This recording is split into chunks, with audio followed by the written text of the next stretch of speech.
Good morning అండి. ఈరోజు మనం మాట్లాడుకునేది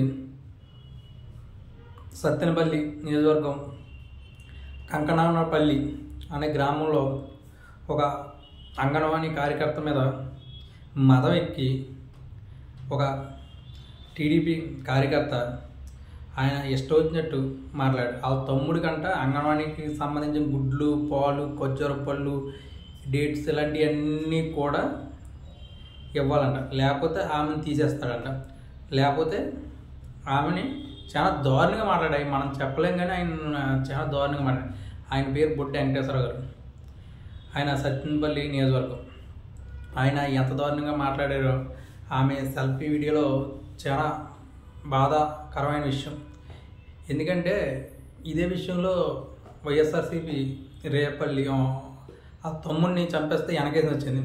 వాళ్ళకి ఏ పరిస్థితి పట్టింది? 11కి వెళ్ళారు. వాళ్ళు జనాలు చూస్తూ ఉంటారు, మనం వచ్చేస్తాం, నెక్స్ట్ ట్రిప్ వచ్చేస్తాం, టీడీపీ జనసేన వచ్చేద్దంటే వాళ్ళు ఎప్పుడు ఎలా కొట్టాలో జనాలకి మీరు ఎలా చేశారో అన్నది వాళ్ళు ఎప్పటికప్పుడు చూసుకుంటారు జనాలు.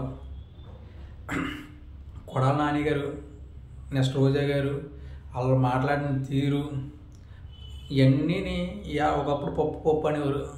ఎవరిని? లోకేష్ గారిని. ఈవేళ ఆయన్నే టార్గెట్ చేస్తున్నారు. చంద్రబాబు నాయుడు గారు లోకేష్ గారిని టార్గెట్ చేస్తున్నారు అందరం. అలాగా ఎప్పుడు కూడా ఒకే వేలో ఒక మనిషి ఉండడు. అలాగే ఒకే పార్టీ ఎప్పుడు కూడా అధికారంలో ఉండదు. నేను 30 సంవత్సరాలు ఉంటాను, వైనాట్ 175 ఇవన్నీ మాట్లాడారు. కనీసం ఎప్పుడు లేని విధంగా ఈయన బై ఎలక్షన్కి వెళ్ళినప్పుడు కూడా 11 కాదు, అన్నిటిని నగ్గి ఒక నరసాపురం, నెక్స్ట్ రామచంద్రపురం ఓడిపోయారు. కనమాయన్ని, ప్రతిపాడు కానీ, తిరుపతి కానీ అన్నీ నగ్గారు. ఇలాగా రాజంపేట కానీ ఇవన్నీ నగ్గుకుండా వచ్చారు జనాలు. అప్పుడు జగన్ గారు తండ్రి చనిపోయాడు, ఈయనకి అవకాశం ఇవ్వాలి అన్న ఉద్దేశంతో ఉన్నారు. అలాగే నెక్స్ట్ 2019 నుంచి 24 వరకు ఎలా చేసారో చూసాం. అలాగే 14 నుంచి 19 వరకు చంద్రబాబు నాయుడు గారు ఎలా చేసారో చూసాం. ఇవన్నీ మదం ఎక్కి కొట్టుకుంటే కార్యకర్తలను పట్టించుకోకుండా కానీ అధిష్టానం ఉంటే జనసేన లేదు, టీడీపీ లేదు, వైఎస్ఆర్సీపీ లేదు. ఇప్పుడు ఆమె వెంటనే ఆమె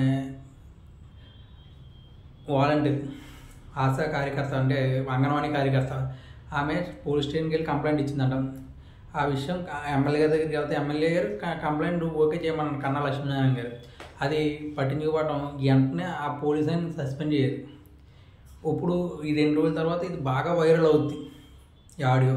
ఆమె అన్నది ఎంత బాధ అన్నది, ఆయన కులంతో మేము ఇది, మేము ఓసీ, నువ్వు ఎస్సీ అంటాం, అది కరెక్ట్ కాదు. ఎందుకంటే ముందు మనం మనుషులు అన్న విషయం మర్చిపోతున్నారు. అలా మర్చిపోయారు కాబట్టే వైఎస్ఆర్సీపీకి అన్ని ఓట్లు వచ్చినాయి, అన్ని సీట్లు వచ్చినాయి.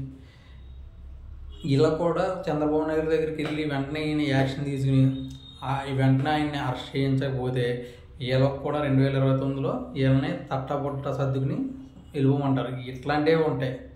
వెంటనే దీన్ని ఫస్ట్ కొననే కట్ చేస్తే ఓకే. ఎందుకంటే ఆదిమూలపు సురేష్ గారు వెంటనే సస్పెండ్ చేయరు.